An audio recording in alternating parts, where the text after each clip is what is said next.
Not everybody's, flicking their joint into a big flammable pile of grass. Like, not everybody's getting too high on their edibles and they get lost. There is a responsible way to consume, and those that aren't being responsible should learn how to be responsible when they're outdoors, because it saves everybody, a lot of hassle. I like to burn a bowl outdoors. Yeah. For the record, that's logical. Like, you would think that, like, as civilized humans, as we sit here, like, this shouldn't have to be a conversation. That not only that the misconception that people are out here flicking their joints in, like, beds of, like, kindling. And first off, if we were so fucking lucky when we're camping to start a fire that easily, I'd be damned. I struggle with it every time. Both sides are fucked with that. Like, both of them, the misconceptions are wrong. So, like, you have to be level-headed and be like, yo, seriously, this is the real, like, this and is rather an issue than, like, we have. respond and say, no, you're wrong, you say, like, no, I mean, like, in a certain extent, you're right. Like, if you're being irresponsible, that can cause danger. But instead of drawing the line there and just saying everybody who uses is irresponsible, you can advocate for and instruct people on how to responsibly use. Don't eat 1,000 milligram edible and go for a biking trip having never biked or been on the trip or eaten 1,000 milligrams. Like, that's just a poor combination. Time out. Can you eat 1,000 milligrams and then go on a bike ride? Let's talk seriously. My productive level has gone down. I used to be able to. to eat 2 the Mile Higher bars and just go about my day. Now Get the fuck out of here. What's in how high is a Mile Higher bar? 500 milligrams. Now they have the Mile Highest bar, which is 1,000. Why? I can eat about 200 milligrams and be pretty functional and eat that every few hours. If I want to be like lit, 300 to 400 and just toast it as anything up. I shout out my boy Royalty.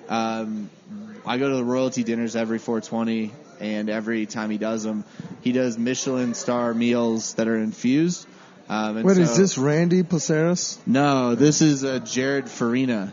And so he does, they've been at a few different places. He did them at Spectra Art Space. He's done them at private homes. He's done them at cooking schools. But they're usually 6 to 8 courses, all infused. And I always tell people, like, that's probably one of the highest experiences I've had, because we probably consumed between 3,000 and 5,000 milligrams.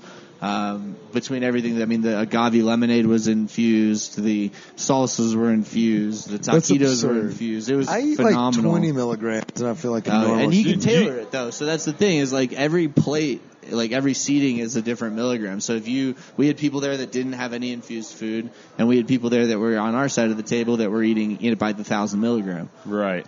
Yeah, you've seen me after I hit 50 on a Sunday or something. So Chris goes like just dead to the world. Like, if you fucking kick him, like, hey, the house is on fire, this motherfucker, so we're roommates. And I mean, so I'll be like, hey, and like, you can kick him and he ain't budging. And I don't know how much it is, but I don't eat the edibles. But I mean, I just smoke like a casual bowl. Do you have to smoke a fuck ton of weed to get high? I learned on Sunday that 6 blunts is about where I start feeling high. So do you feel like you should maybe take a break, like for a month? So actually, and this is what's funny, is I October? don't consume as frequently as I used to, but I would say I still consume probably the same amount of quantity. Did you say you have to smoke 6 blunts to get high? So you smoke them like I smoke cigarettes. Blunts, yeah, like, so when I stopped smoking cigarettes, I quit smoking cigarettes by loading my packs with joints, and I have 20 joints on me. And one, like, you can't smoke everywhere, so that kind of restricts your ability to smoke. And 2, you can't be high for everything, so that restricts your ability to smoke. And I like smoking weed better than tobacco, so if I had the opportunity, I would just smoke a spliff or a joint, and, that was how.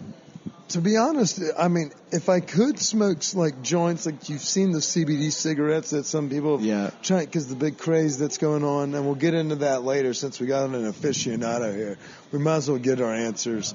But if I could do that, I would gladly give up cigarettes, because I feel like it's the hand to mouth, and it's the when I smoke, it's the when I feel like I want one, when you're at a casino, like any of those times when you're like, I want to smoke. Casinos are hard because I really want to smoke blunts in casinos. Yeah, see, but I don't want to do it with weed, because then I'm going to be fucking giving away money. Kicked out, yeah. I'm already leaning over here. I don't know if y'all seen this, but that blunt that hit me like a pound of bricks earlier. I mean, I'm couched up over here. It's comfortable down here in Colorado. So I was thinking about these CannaVentures. I'm more of a post-hike high guy. Like, I can't get high before a hike, because that just like, I mean, not that we work with a lot of companies, like edibles companies, that design products that are specifically targeted for that recovery aspect. Gatorade. Shout out Brondo. It's what plants crave. I don't even like Gatorade fucking hiking. Who likes looking at their feet and then like getting up there and like, oh great, this looks cool. Let's go look at our feet for another couple hours. Y'all can catch me at the bar in the fall and at the golf course in the spring. I'm cool with that. I love being outside, but hiking ain't my jam. Oh, hiking's not your jam. Smoking weed is. Disc golf. I'll throw some disc golf. Champion Beast is the only club I need, and I'll put it in the hole in 2 every time. I haven't played disc golf in forever, but we played a lot back in the day. I mean, I'm down for all of these events. You've painted a great picture and explained why folks would want to do it and why you are so passionate about it. It's a consistent struggle from a compliance standpoint. The laws keep changing. You know, we have worked with counties before. Park County in particular is very inhospitable to cannabis events. I drove through there the other day. That's up there in Fairplay.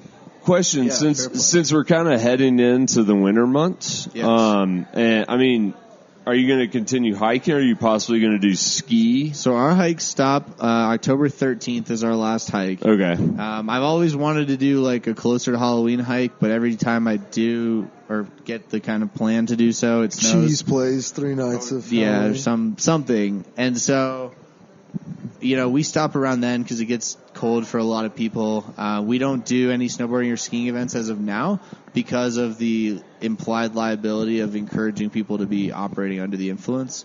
It sucks. That's fine, skiing. Right, but like, so if you, for instance, technically it's speaking, a PED. If you're advertising that you're going to have a big cannabis sesh or you're going to have a big cannabis meetup on private property that discourages and actually prohibits cannabis consumption, you're already like fighting an uphill battle. And so one of the people that I was following at one point basically said, you know, if you're already having this, you know, you already have this burden that you're in the cannabis industry, you're subject to a lot more restrictions and enforcement and attention than others, you know, don't fight an uphill battle in areas that you can't. So, for instance, like whitewater rafting, you'll never see, at least until the laws change, a CannaVenture event where you're whitewater rafting. Yeah, I would never want to get high before that. The high-risk nature of, you know, they don't want you drinking. They don't want you doing anything that's going to impact your ability to successfully make it.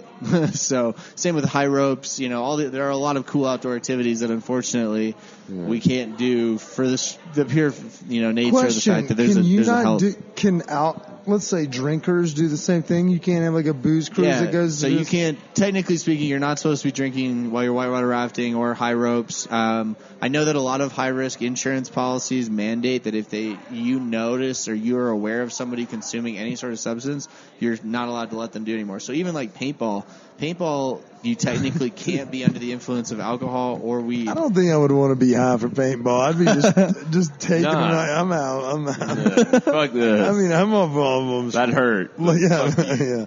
Paintball's not one I think I would want to do. But even like operating a boat, like a kayak or operating a bike, technically that's a DUI. On a boat. You could do a BYOB. We've operated heavy machines. That's a good point. Technically, if somebody wanted to, they could really give you the letter of the law. The crazy thing about that's where you'd be like, well, the CannaVenture crew is sober, so they're driving everybody. They're doing everything. That's how the crazy thing about it. What up? So basically, people need to get excited for next year hike season with you guys. Basically, well, we have the October hike, which is going to be a sunset hike. Hopefully, we're going to catch some gorgeous moon. Last year, we did this hike right around the same time, and we watched the blood moon rise, which was really cool. Is that full? No, so that's open and free. There we go. So yeah, if you want to come on the hikes, you can go to the website. There's a full calendar. And they're free. You just got to RSVP. I mean, you don't have to RSVP, but it helps us plan. It makes our lives easier if you RSVP. But it's open to the public. It's consume at your own risk. It's 21 plus. And it's going to be a good time. Verity Natural is sponsoring it. So they're sponsoring that one. The one we just had on Sunday was sponsored by a company called Greenstone Steel. They're based out of California, and they make a compactable stainless steel bong. So you can bring on hikes and backpacking and things like that. Nice. So. Dude, I think we pretty much covered the whole, business aspect of what Ben does. Oh, yeah. I wrote a book.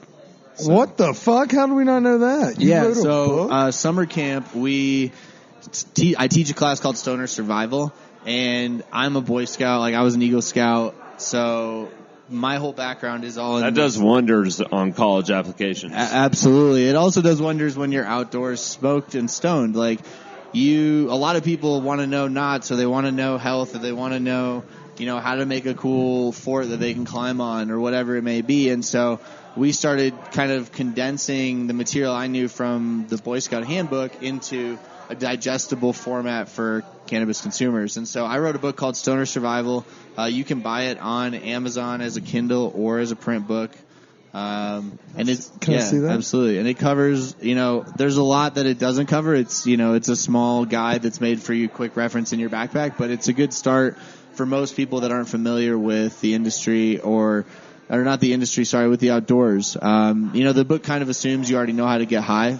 So this is more focused on all of the other aspects of being outdoors, hiking etiquette, right of way on the trail, all those different things that people don't necessarily think about. And then a few gems for me. I mean, there's weaving blunts that we talked about. There's an instruction guide in there for that. There's a guide in there for how to roll your own cannabis cigar. Fun things like that as well. Question, does any of this book turn into anything like actually valuable in the world? Like, can it turn into kindling for a fire? Is there any secret suppose meshes? You could burn some of the pages if you needed to. It does feel comfortable on the outside. That is neat. But yeah, it's been a lot of fun, and this way I get to have, a cannabis-friendly, cannabis-centric guide to point to rather than pointing to, an old Boy Scout handbook or something like that. Were you a Boy Scout growing up? I was. I was an Eagle Scout. Oh, yeah. But yeah, so self-publishing, really shout out Amazon. If you're an author or writer, you can self-publish your book easily through Amazon. Good to know. Are you a writer? Yeah. I'm long-winded, and the words I use, usually if I'm That's excited. why you have editors. You should sell audiobooks. I sell them for free on the internet every single That's what we're doing right now. We're creating audiobooks. Yeah, this is chapter 80, I believe. Just put the transcript up. Yeah, it kept getting high. All right, dude. Well, all right. So you've lived here for a couple years. We've gotten to know a fair amount about your company. It seems like you probably are eating a lot of outdoor food. So we're going to ask you a couple of your fan favorites. You live here in town or in the burbs, same shit. We like to ask the same questions every week, just so that if listeners are somewhere else, they may have heard this episode. They may end up snagging a spot. We've had a lot of folks be referred to restaurants. Yeah, of course. So this is our Stoned Appetit, brought to you by Live Well, Enlightened Health. Nailed it. So first question is, we're having a great happy hour down at Colorado Sake Co., enjoying ourselves a nice flight. Big crowd popping off in here. What's your happy hour go-to when you get the chance? When I get the chance, man. So there's a place, like my go-to bar is Burns Pub, and they're up in Broomfield. Dude, so one of my buddies just told me about that this week. He's like the best fish and chips. Best fish and chips, and they have like 350 different whiskeys on the wall, and every bartender they have whiskey ambassadors that actually know their stuff, and they can guide you through a full tasting, based on what you like in whiskeys. They'll recommend different flavors. They have an incredible selection as well. So if you are a whiskey guy, they have other alcohol too, but the whiskey is why I go there. But the food's supposed to be really good. Like, it's like a pub. I pretty much always end up with the fish and chips or whatever's on special. You cannot go wrong. Like, you might find a new shepherd's pie, Kip. They have an awesome shepherd's pie. I fuck with some shepherd's pie. But other than that, I would say I swing probably towards the Mexican side of things. I like the taco bars. So does shout out to our buddy Fat Guy. He's Mexican. I like the taco bars up in Boulder. I like Machete down here. But yeah, I would say that's my happy hours. Did you just call machete Machete? Yeah. Is that how you say it? I think that's how they say it here. Get the fuck out. I've been calling it machete this whole time. It's Machete. Yeah. There you go. You learn something new every day. I'm pretty sure y'all are wrong. There's no way I've been saying that wrong the whole time. Yeah. Well, you'll have to confirm that. All right. Well, I love it. I'm the fact that you were able to reinforce it from someone else he heard. That's a great happy hour. Chris, you hit him with the next Stoned Appetit. All right. So where's your go-to date night spot? So I really enjoy. Recently, I've been doing a lot of seafood. prior to that, I loved Rebel. I don't know if you all ever got to check out peace. Rebel. Yeah, rest in peace, Rebel. I